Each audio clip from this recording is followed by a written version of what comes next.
Hi, nice to have you.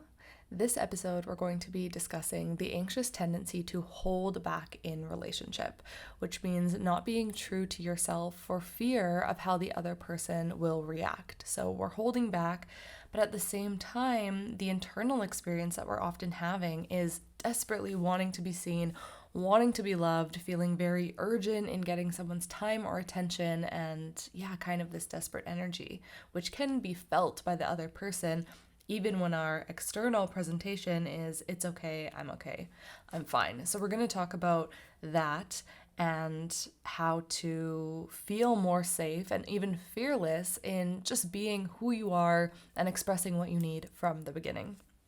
So I want to give an example. Let's say you're seeing someone who is a little bit hot and cold, a little bit in and out, but you're holding out, hoping that it will get more serious over time. And on this specific weekend, he has now canceled this kind of tentative Friday plan that you had because he's going to a festival out of town with his guy friends. You respond saying something like, "It's all good, hope you have fun," dance emoji, sparkle emoji. Meanwhile, you're in an anxious spiral that ruins your Friday and Saturday night. So let's zoom in on these moments a little further, starting with the moment that you get that text that he's canceled or he's going out with other people or whatever. Your stomach probably drops, your mind starts telling you he's with other girls or he doesn't want to see you, whatever the story is, and internally you're feeling super devastated. But instead of saying anything, you decide it would be better to just play it cool in hopes that he maybe at least thinks about you while he's gone, or at least doesn't feel like you're being pushy. And then maybe you'll go post a hot Instagram story or two to see if he views it or likes it. Right? So let's go to the moment where your mind tells you it would be absolutely inappropriate to show him how upset you are, right? That might sound like, I cannot freak out on him right now, even though I feel like crying. I'm obviously not going to freak out on him because that's dramatic and that's needy. Meanwhile, the experience that you're having is pretty intense. But you're right, your mind is right. It would be a lot to freak out on someone over that. But there's another option that your brain, which is now in survival anxiety mode, does not have the capacity to consider. So your mind is telling you not to show emotion because the emotion as it is feels so intense that you feel it might come across as needy or just having a full-on breakdown, which would definitely scare him off, right? So the alternative feels like it's about playing it cool over text and then probably crying in the shower. Why doesn't this work? Well, because it will happen again. This guy has no idea how hard the weekend was for you when he texts you on Sunday night after the festival, right? No idea. But your fear of him leaving is telling you not to express your need here.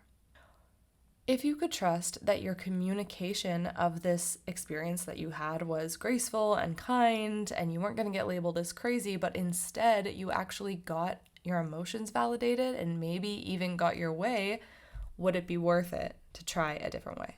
What does that option look like? So let's say he texts you this. "Sorry to cancel, we got tickets to blah, blah, blah. Can we rain check?" Option 1, you say, "Oh my God, so fun, no worries at all." Meanwhile, you're actually really upset and hurt. Option number 2, you say something like, "Wow, that's great. Too bad, I was really looking forward to spending more time with you, but I trust you'll be rescheduling at your earliest convenience." Wink face.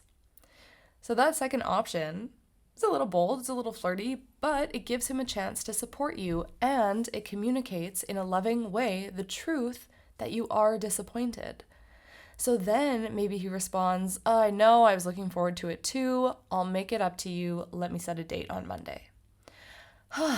Imagine how different that would feel to your system to be able to have that conversation. But again, what's happening is your fear of rejection is driving you to not express how you're actually feeling because you don't want the rejection to hit even harder than it already feels like it is because he rescheduled in the first place. So what I want to highlight is by communicating in this way, "Too bad, I was really looking forward to seeing you," that's the difference between taking your trigger out on someone, which would maybe be the full-on meltdown, freak out, actual crazy girl, or just letting him in on the truth of your experience, which actually, side polarity lesson, gives him the chance to step up into giving structure. And if he doesn't do that, then that's also a nice little clue that maybe you might not get all of what you want in this dynamic anyway. So for sure where we get stuck is that we have fear that our disappointment or our needs or desires will translate into something that is too overwhelming for the other person and it will push them away. So there's something in our mind saying this is too much, and we might have that for different reasons. Maybe you generally feel like you're not allowed to have what you want. Maybe you feel like you need to be a certain way to get what you want.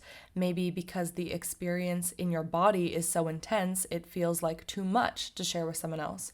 And the reason why it feels so intense to the body, even though the mind is saying, it's just one weekend, it's just a festival, it's not a big deal, it's okay, the body is freaking out in fear and panic and feeling maybe sick or completely shutting down or wanting to sleep or feeling depressed, depending on how it shows up for you, is because that trigger within your body is a very young part of your psyche, right? This neural pathway, the pattern, the defense system, the emotional block, the part that had the initial wound and the initial trauma is and was younger than you are now. So the intelligence and awareness of this part of your psyche is also very young. So what you're dealing with, this reaction that maybe feels irrational or childish, it's because it is. It's coming from a childlike part of us that we haven't healed. And that's why it's so important to go find these places within our body and within our subconscious and offer healing to these wounds. So coming back to this present day example, how can you work through an experience like this? The work here is that the first time you get this feeling with someone, the disappointment, the gut-wrenching, the, oh my God, I'm not being chosen, or whatever it is, that's the hint, okay? You're like, ouch, ooh, that doesn't feel good, but I just met this person, so it's okay. It's okay, I'm just gonna watch what happens here. That little ouch, or that thing that sort of raises your eyebrow of, what's going on here? That's your body talking to you. That's your body showing you what the boundary is. That little sadness in your body or that little disappointment, that is the hint for you to actually listen to instead of override and say, oh, well, I really like him, so I'll just take it. And then it happens again. Oh, well, I really like him, so I'll just also do this thing or not do this thing or not ask for this thing. When you're feeling disappointed by the way someone showed up or communicated, that is the perfect time to start to communicate your boundaries and how you expect to be respected or treated, because otherwise it's going to keep happening. And if we let it happen over and over, that's when we get really hurt.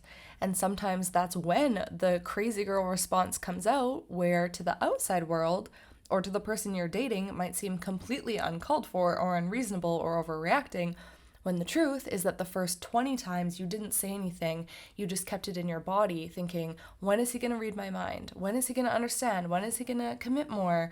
Why isn't he communicating the way I do? Why doesn't he see me the way I see him?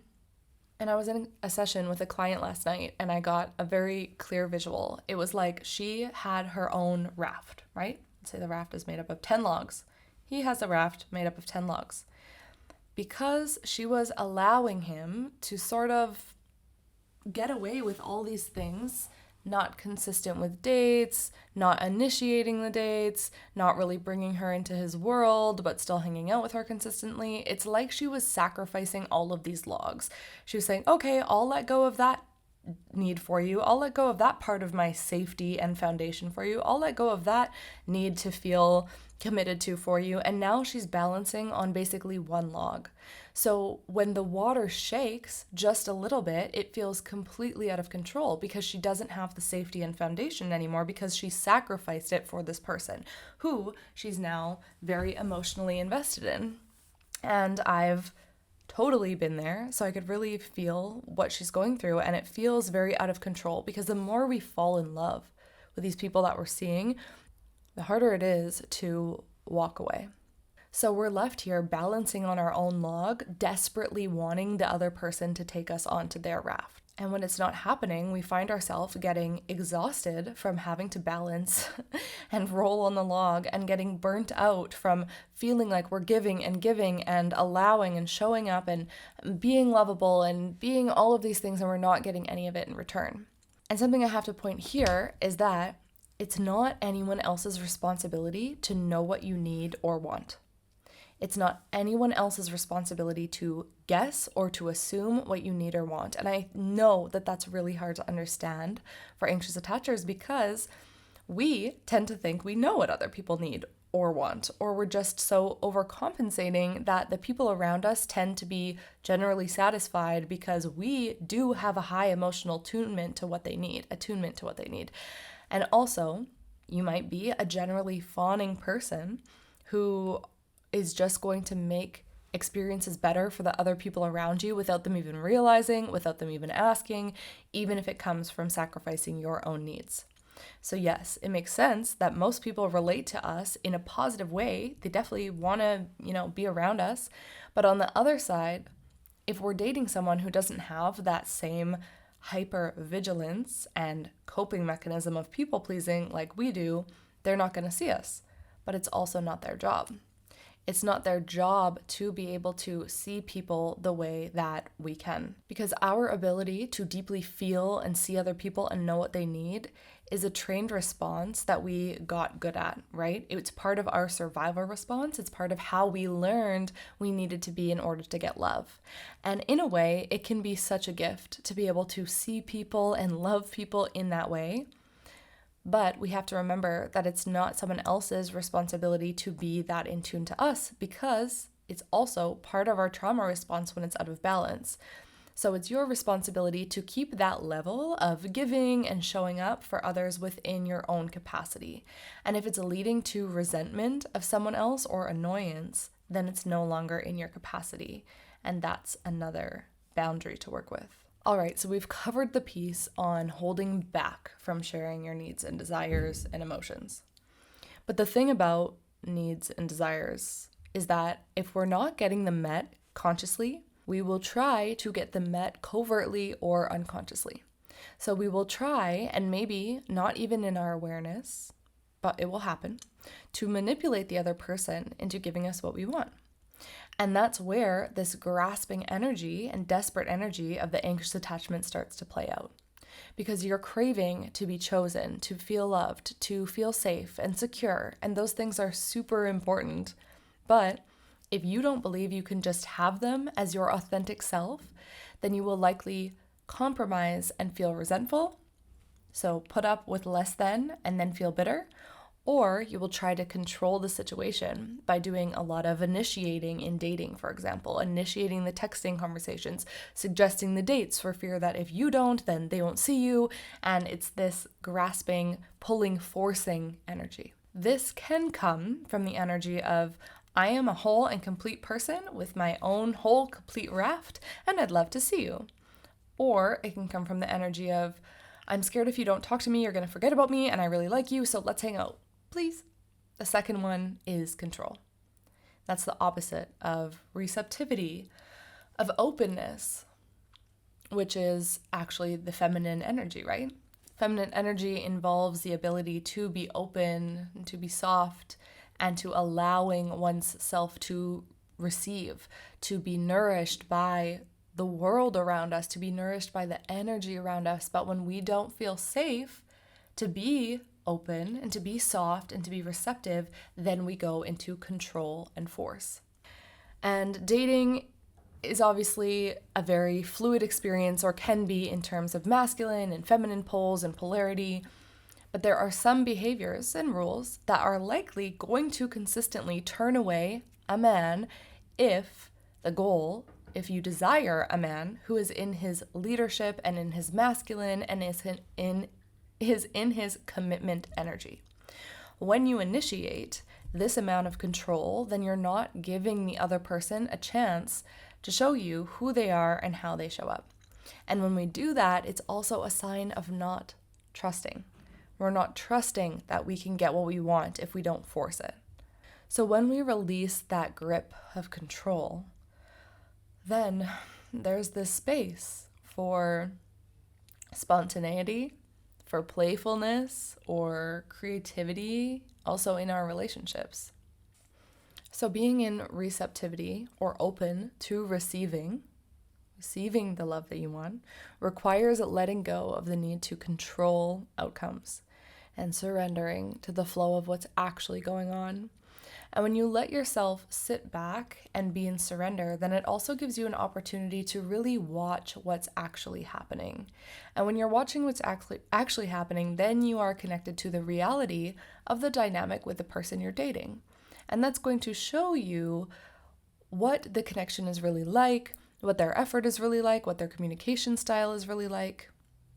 And if what you're looking for is a healthy, mature love, then we need to have that chance to take the back seat and see what's happening and how it actually feels in our body instead of trying to force. And moving into more receptivity and openness is going to be part of your journey, because healing from anxious attachment or past traumas requires cultivating receptivity. It's particularly healing, and it's something I'm continuing to work on.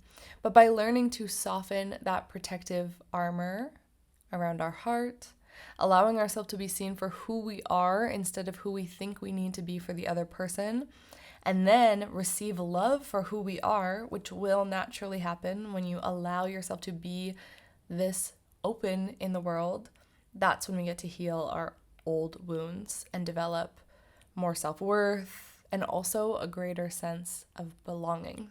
In the embodiment practices and the deeper teachings I do around this part of the work, masculine, feminine, and specifically being open in the feminine, a practice to start with is being open in the face of another person, but not necessarily to the other person. So you're open while being present with someone by fully experiencing all of the sensory perception and the pleasure of being present in that moment with them.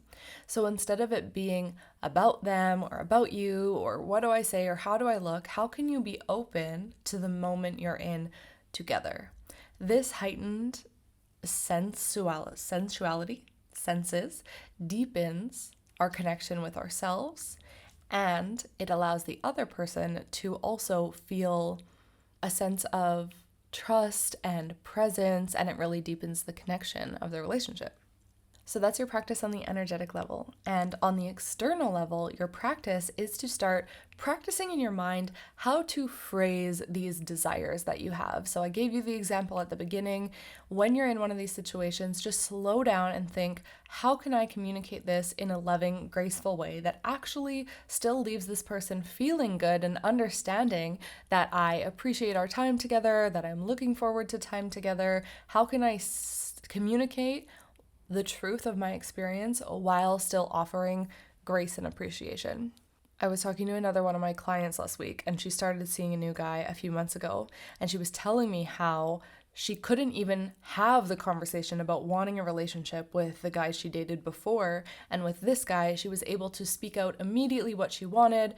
And then a week later, he was talking with her about their future daughter and like the clothes they were going to dress her in. So can you see how by her opening her truth and sharing it, it gave the other person an opportunity to meet her there? That might not always happen, but when you're telling your truth and the other person meets you, then at least you know you're going in the same direction. If you tell your truth and you aren't met, the thing that you're scared of, it's still a gift, because now you get to see where the other person's at and what their capacity is at. And to really help this land, one final thing you can sort of reflect on is, what is that mask that you wear when you start dating people you like? Where do you specifically hold back? And then I want you to think, how long have you been doing that? How many past relationships or situations or people you've dated got that version of you that was withheld, that was very buttoned up, or in this sort of performance mode? Just reflect on that for a little bit. How long in a past relationship did it take you to actually hit the point of feeling completely and totally yourself, for better or worse? Was it 6 months? Was it 1 year? Have you ever gotten to that point with someone? So reflect on that. Take some breaths into the topics that I brought into this episode. Let land whatever's going to land. Just work with whatever sticks in your mind now, knowing you can come back and deepen and continue to work with these concepts. I would love to hear any reflections or shares from the episode. And if you're ready to deepen in these teachings and deepen in these practices and really take your healing journey to the next level, then my invitation is always into Becoming Secure. That is my community space. It is $20 a month. I put new content in there every single week, guided somatic practices, teachings. It really is the most robust tool set that you're going to find for healing anxious attachment and systematically working through these pieces where we close, where we feel fear, where we feel insecure, and starting to cultivate the understanding of why this is happening to you, how things are connected, how to work through triggers. I truly pour my heart into that space, and I hope to see you inside. The link is in the show notes, and I'll talk to you soon.